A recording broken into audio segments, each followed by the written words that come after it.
Donnez grâce à Dieu dans tout, dans toutes circonstances, car c'est la volonté de Dieu pour ceux qui sont en Christ Jésus. Combien d'entre vous prient? Qui voudrait recevoir une réponse à sa prière? D'accord. Eh bien, je vous parlerai un peu de comment les paroles que nous disons quand nous ne prions pas. Allez, vous me comprenez? Comment les paroles que nous disons quand nous ne prions pas affectent nos prières. J'ai une petite phrase que j'utilisais pendant les 2 dernières années, appelée « Priez et dites ».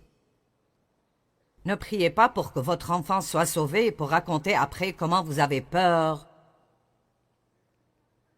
qu'il reste accroché à la drogue et qu'il aille en prison. Priez et dites. Priez et dites. Ésaïe 58, verset 9.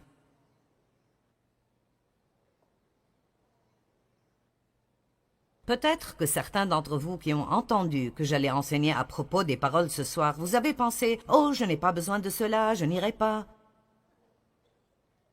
Mais vous avez besoin de cela, et moi aussi. Dieu s'occupe de moi à un niveau plus profond à propos des paroles de ma bouche. Et j'ai dit à quelqu'un aujourd'hui, je pense que ça va être ma fête. Je me suis améliorée, mais je ne suis pas parfaite en cela. Ceux qui parlent beaucoup ne le sont pas. Et même vous, les silencieux, vous ne le dites peut-être pas à haute voix, mais c'est là-dedans. Nous avons besoin de paroles intérieures qui doivent changer. Amen. Et je veux changer. Je veux m'améliorer. Je suis trop vieille pour perdre mon temps. Je veux avoir la victoire. Ce qui m'a pris 5 ans pour vaincre il y a 20 ans, je veux l'avoir en 5 jours maintenant. Je ne veux pas traîner et traîner, je veux dire, je veux que Dieu me montre la puissance de mes paroles d'une telle façon que j'aurai en moi une crainte révérentielle de Dieu pour ne pas dire des choses qui me blesseront ou blesseront quelqu'un d'autre. Et seul Dieu peut nous révéler cela. Alors si vous ne pensez pas que vous avez besoin de cela ce soir, je prêcherai à moi-même parce que j'en ai besoin. Amen. Ésaïe 58. Verset 9, Ésaïe 58 parle de ce qui plaît à Dieu et ce qui ne lui plaît pas. Mais ceci parle des prières répondues et les paroles de notre bouche. Quand tu appelleras, l'Éternel répondra. Quand tu crieras à l'aide, il dira « Je suis là ». Ah, combien d'entre vous voudraient cela? Si, que tout le monde dise « si ».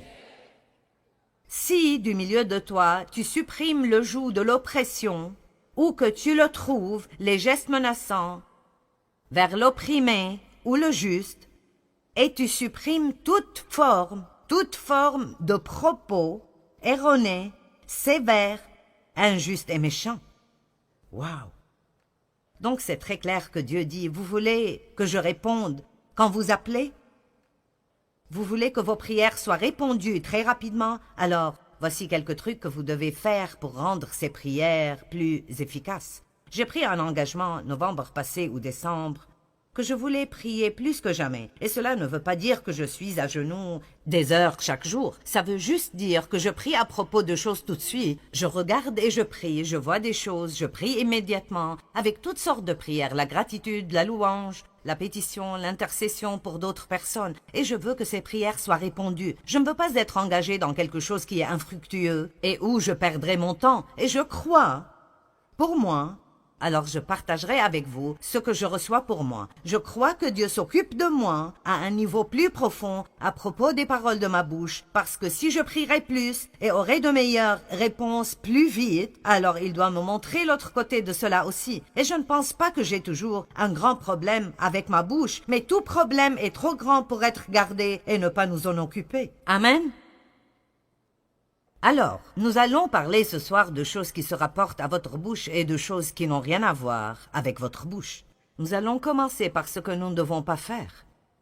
La première chose à demander est que Dieu nous rende conscients de chaque fois où nous le faisons. Et c'est là que nous devons commencer. Dieu, chaque fois que je fais ces choses, rends-moi conscient de cela. Et si tu me rends conscient et tu m'aides, j'arrêterai.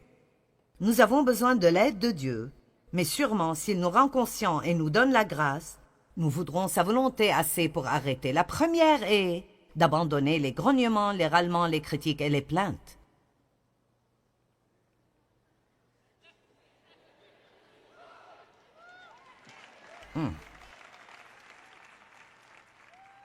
Vous ne pouvez plus vous plaindre à propos de votre travail, ni à propos de votre patron, ni à propos de votre vieille voiture, votre maison minuscule ou quoi que ce soit que vous n'aimez pas, d'accord?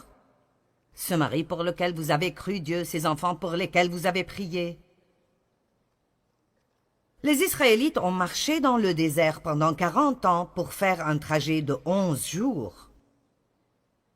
C'est triste. Et l'une des plus grandes raisons est qu'ils n'arrêtaient jamais de se plaindre. Quand ils auraient dû remercier, ils ont grogné.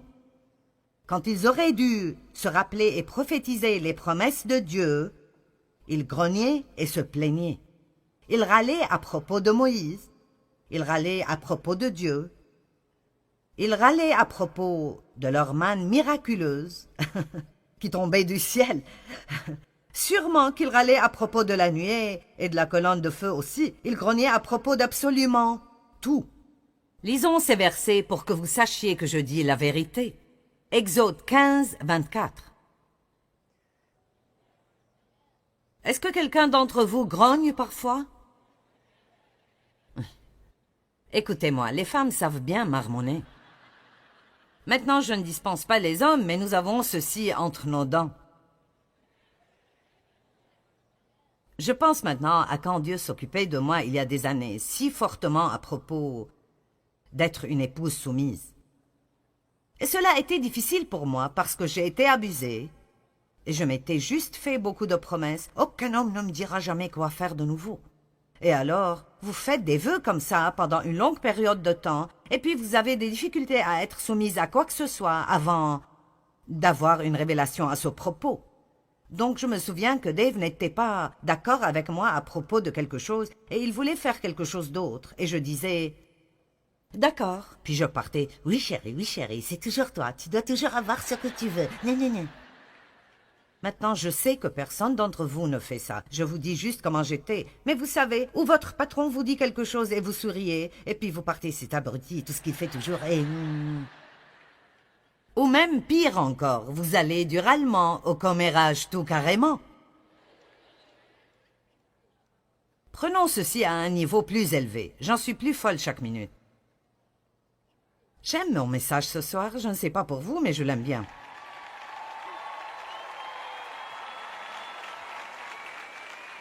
D'accord, Exode chapitre 15, verset 24. Alors le peuple se plaignit de Moïse en disant « Donc, qu'allons-nous boire » Exode 16, verset 2. Et toute l'assemblée des Israélites se plaignit de Moïse et d'Aaron dans le désert. Chapitre 17, verset 3. Vous voyez, ils se sont plaints à travers l'Exode, à travers les nombres, et ils tournaient encore et encore et encore autour de la même montagne. Puis-je vous dire que quand vous vous plaignez, vous restez? En fait, j'ai trouvé une définition dans le dictionnaire et j'aurais dû écrire le nom du dictionnaire. Je ne me rappelle plus lequel c'était, mais il disait que se plaindre veut dire rester et passer la nuit. Donc je dis, plaignez-vous et restez, louez et soyez élevés. Amen. Nous pouvons faire soit ce que les Israélites ont fait, soit ce que Jésus a fait, et même en souffrant, nous pouvons toujours louer Dieu. Même quand les choses font si mal que nous n'arrivons pas à supporter, vous avez l'autorité sur votre bouche. Vous avez l'autorité sur vos paroles, et personne ne peut vous faire dire quoi que ce soit de force. Amen. Vous me regardez avec les yeux grands ouverts là-bas. Philippiens 2, 14. J'aime celui-là.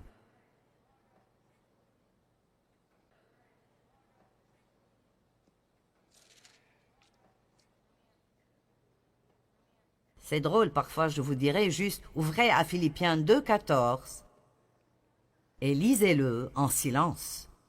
Et je n'ai pas besoin d'attendre très longtemps. Et c'est comme... Faites toutes choses. Toutes choses. Oh, mon Dieu. Je ne peux pas me plaindre quand je nettoie la maison. Je ne peux pas me plaindre quand je conduis dans l'embouteillage. Je ne peux pas me plaindre à propos des prix élevés.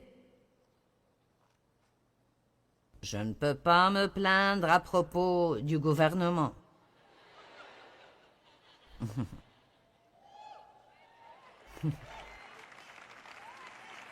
Nous pouvons prier pour eux. Nous pouvons dire la vérité, mais juste marmonner. Faites toutes choses.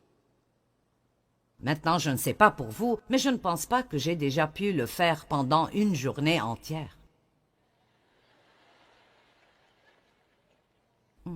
Je suis honnête. Peut-être pas la plainte tout carrément, mais le marmonnement, c'est... Nous parlons d'un tout autre niveau maintenant. J'ai si froid et j'ai si chaud. Je veux dire, certains d'entre vous ont marmonné à propos de la place que vous n'avez pas eue. Vous marmonnez à propos des lumières qui sont dans vos yeux, mais vous aimez le programme télé. Voudriez-vous le voir dans le noir?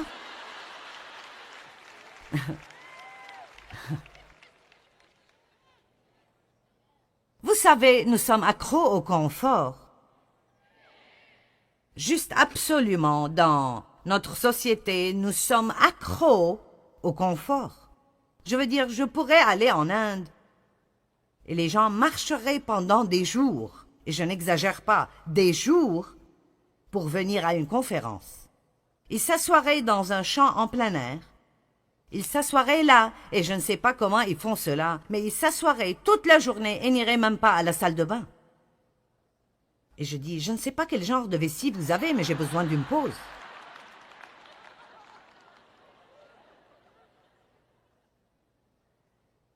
Nous avons tellement, et malheureusement, tout ce que nous faisons est de marmonner à propos de la partie que nous n'avons toujours pas. Mais cela peut changer. Ça peut changer rapidement, ça peut changer radicalement, et nous pouvons prendre la décision ce soir.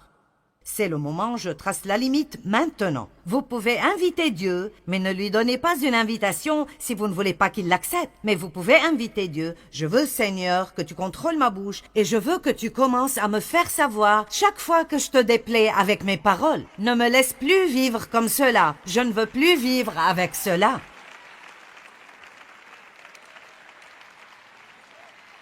J'ai étudié ce sujet jusqu'à avoir des crampes au visage.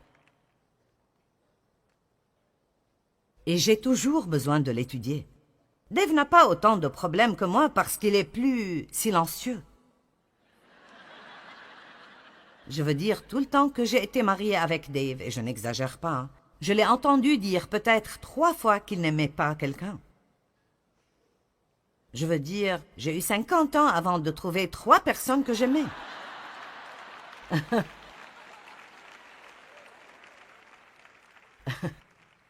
Eh bien, les opposés s'attirent. Mais combien d'entre vous sont heureux que j'ai eu à faire un long cheminement pour que vous puissiez... J'espère que vous êtes heureux de ne pas avoir une enseignante biblique parfaite. Philippiens 2,14 « Faites toutes choses sans vous plaindre et sans critiquer et sans discuter contre Dieu. » C'est là la chose qui m'a arrêté. Contre Dieu. Je ne me plains pas contre Dieu. D'un côté, nous disons « Dieu, je crois que tu as le contrôle. » Mais je n'aime pas cela du tout. Dieu, je pense que tu as toute la sagesse, tu sais toutes choses et tu fais tout très bien, mais je hais ceci. Donc nous parlons des 2 côtés de notre bouche. Si nous croyons vraiment que Dieu a le contrôle et qu'il a un bon plan pour nos vies, et si nous croyons que toutes choses travaillent ensemble pour le bien de ceux qui aiment Dieu, combien d'entre vous savent que nous pouvons crier et acclamer dans l'église? La louange était bonne ce soir. N'importe qui serait heureux dans cette louange. Et vous savez, la prédication aide. Vous aimez cela aussi, mais ultimement, vous devez retourner à la maison. Le groupe de louanges n'ira pas avec vous. Je n'irai pas avec vous, j'irai à la maison. Je serai à la télé le lundi matin pour vous donner un autre petit étirement si vous en avez besoin. Mais qui sait ce que je veux dire? Tout cela paraît bien. Hein? Mais quand nous faisons face à des circonstances, c'est là que ça doit marcher. Ça devait marcher pour Jésus dans le jardin quand les disciples se sont endormis. Ça devait marcher pour Jésus quand il a été testé et tenté par l'ennemi pendant 40 jours dans le désert. C'est là que ça devait marcher. Le diable lui a dit, et Jésus a dit au diable. Le diable lui a parlé et il a répondu. Apprenez comment répondre au diable. Arrêtez de le laisser vous parler et vous rendre déprimé. Le diable dit que je suis déprimé, alors je suis déprimé. Il dit que mes enfants se fourreront dans des problèmes et c'est comme ça. Nous devons apprendre pour qui nous serons un porte-parole. Nous serons un porte-parole pour Dieu ou un porte-parole pour l'ennemi. Alors débarrassons-nous de tout ce marmonnement, ces critiques, ces plaintes. Les choses suivantes dont il faudrait se débarrasser sont les commérages, le jugement, la critique et divulguer les secrets des gens. Wow. Nous devons apprendre comment couvrir les fautes des gens, ne pas les exposer. Vous ne croirez pas ce qu'elle a fait. Vous ne croirez pas qui j'ai vu l'autre jour en train de faire ceci et cela et tel avec tel et tel. Pourquoi est-ce que nous aimons ce genre de choses? C'est juste quelque chose de charnel. Nous voulons raconter, être ceux qui savent, nous voulons tout savoir et dire des choses. Vous pouvez commencer la plus grande foire dans votre vie en disant des choses que vous ne devriez pas dire, en disant des choses à propos de gens que vous ne devriez pas dire, et puis ça revient et ça devient un grand problème dans vos vies. Avez-vous dit les secrets de quelqu'un et puis ils ont découvert que vous avez dit leurs secrets? Ce n'est pas très confortable. Matthieu 7, 1 à 8. C'est la soirée de la Bible, j'ai beaucoup de versets. Ce truc de la bouche n'est pas mon idée, c'est l'idée de Dieu. Ne jugez pas, ne critiquez pas et ne condamnez pas autrui, afin que vous ne soyez pas jugés, ni critiqués, ni condamnés. Car tout comme vous jugez et critiquez et condamnez autrui, vous serez jugés et condamnés et critiqués. À Winston-Salem, il y a 2 semaines, j'ai enseigné sur le don de la miséricorde. Et d'après la mesure dont vous mesurez quand vous jugez d'autres, on vous mesurera à vous aussi. Maintenant, chaque 4 ou 5 mots sont un message entier en eux-mêmes. Ne jugez pas, la mesure de miséricorde que vous donnez à d'autres est la mesure de miséricorde qui vous reviendra. Pourquoi vois-tu les grains de sciure qui sont dans l'œil de ton frère et ne vois-tu pas, n'aperçois-tu pas la poutre qui est dans ton propre œil? Pourquoi essayes-tu d'enlever le cure-dent qui est dans l'œil de ton frère quand tu as un poteau dans ton propre œil?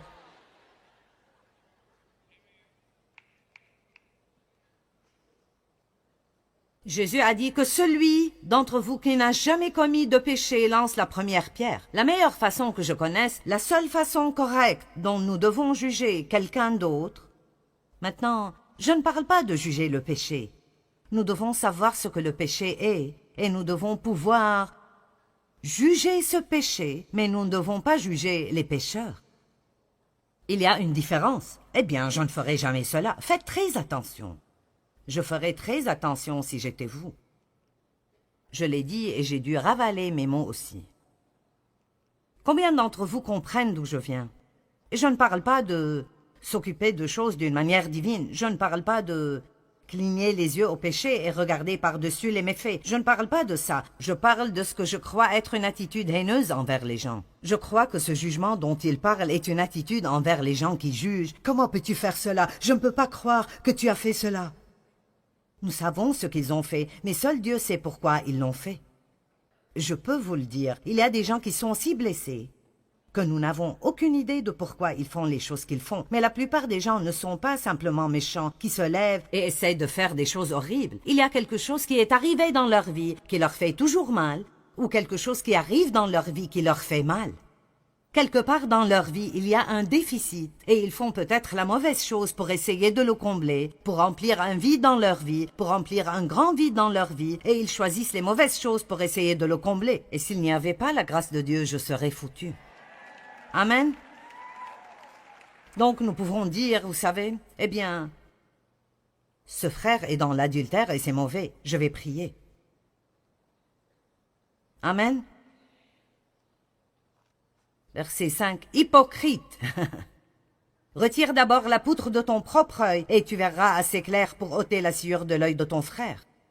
Gardez-vous de donner ce qui est sacré, ce qui est notre capacité d'aimer les gens, aux chiens, et ne jetez pas vos perles devant les porcs, je pense que c'est les esprits mauvais, de peur qu'ils piétinent vos perles et que les chiens se retournent contre vous pour vous déchirer.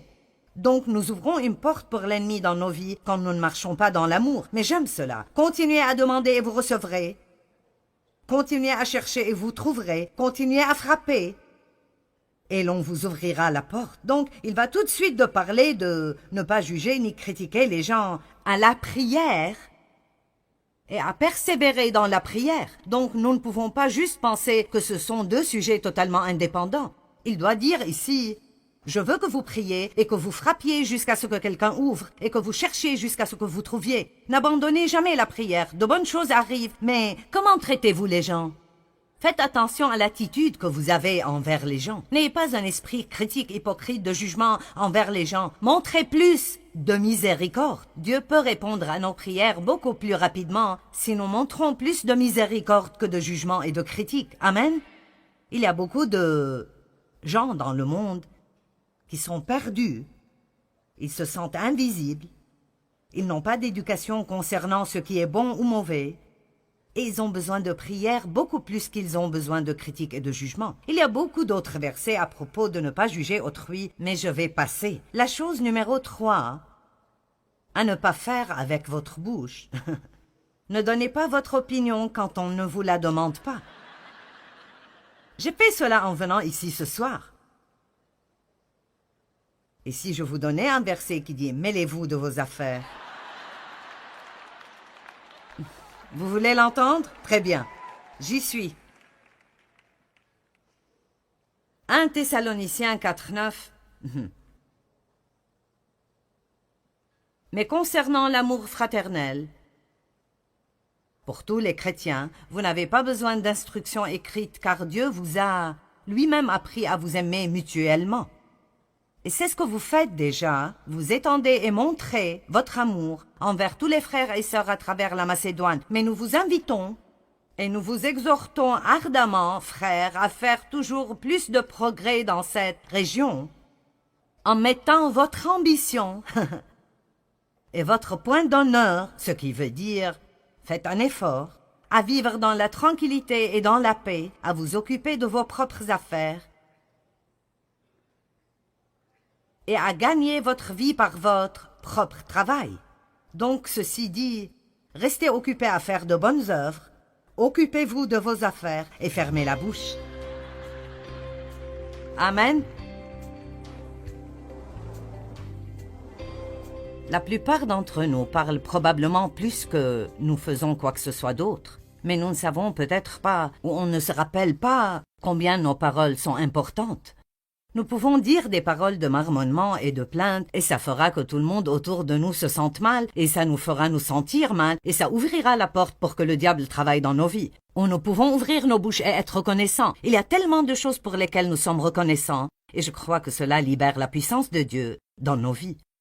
Utilisez votre bouche pour quelque chose qui sera bien pour vous et pour tout le monde autour de vous.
đều đã bóng đắm cháy giữa đồng kỷ niệm yêu thương trong mỗi ngày tiếng ru gọi hãy nhớ biết bao